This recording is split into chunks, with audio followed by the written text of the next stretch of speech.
Chapter 20. Then David fled from Naioth in Ramah, and went and said to Jonathan, What have I done? What is my iniquity, and what is my sin before your father, that he seeks my life? So Jonathan said to him, By no means. You shall not die. Indeed, my father will do nothing, either great or small, without first telling me. And why should my father hide this thing from me? It is not so. Then David took an oath again, and said, Your father certainly knows that I have found favor in your eyes, and he has said, Do not let Jonathan know this, lest he be grieved. But truly, as the Lord lives, and as your soul lives, there is but a step between me and death. So Jonathan said to David, Whatever you yourself desire, I will do it for you. And David said to Jonathan, Indeed, tomorrow is the new moon, and I should not fail to sit with the king to eat. But let me go, that I may hide in the field until the third day at evening. If your father misses me at all, then say, David earnestly asked permission of me that he might run over to Bethlehem, his city, for there is a yearly sacrifice there for all the family. If he says thus, It is well, your servant will be safe. But if he is very angry, be sure that evil is determined by him. Therefore you shall deal kindly with your servant, for you have brought your servant into a covenant of the Lord with you. Nevertheless, if there is iniquity in me, kill me yourself, for why should you bring me to your father? But Jonathan said, Far be it from you, for if I knew certainly that evil was determined by my father to come upon you, then would I not tell you? Then David said to Jonathan, Who will tell me? Or what if your father answers you roughly? And Jonathan said to David, Come, let us go out into the field. So both of them went out into the field. Then Jonathan said to David, The Lord God of Israel is witness, when I have sounded out my father sometime tomorrow, or the third day, and indeed there is good toward David, and I do not send to you and tell you, may the Lord do so, and much more to Jonathan. But if it pleases my father to do you evil, then I will report it to you and send you away, that you may go in safety, and the Lord be with you, as he has been with my father. And you shall not only show me the kindness of the Lord while I still live, that I may not die, but you shall not cut off your kindness from my house forever. No, not when the Lord has cut off every one of the enemies of David from the face of the earth. So Jonathan made a covenant with the house of David, saying, Let the Lord require it at the hand of David's enemies. Now Jonathan again caused David to vow, because he loved him, for he loved him as he loved his own soul. Then Jonathan said to David, Tomorrow is the new moon, and you will be missed, because your seat will be empty.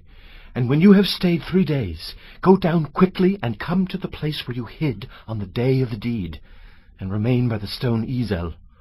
Then I will shoot 3 arrows to the side, as though I shot at a target, and there I will send a lad, saying, Go find the arrows.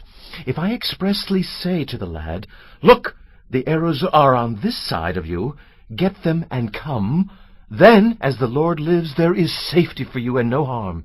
But if I say thus to the young man, Look, the arrows are beyond you, go your way, for the Lord has sent you away. And as for the matter which you and I have spoken of, indeed, the Lord be between you and me forever. Then David hid in the field. And when the new moon had come, the king sat down to eat the feast. Now the king sat on his seat, as at other times, on a seat by the wall. And Jonathan arose, and Abner sat by Saul's side, but David's place was empty. Nevertheless, Saul did not say anything that day, for he thought, Something has happened to him. He is unclean. Surely he is unclean.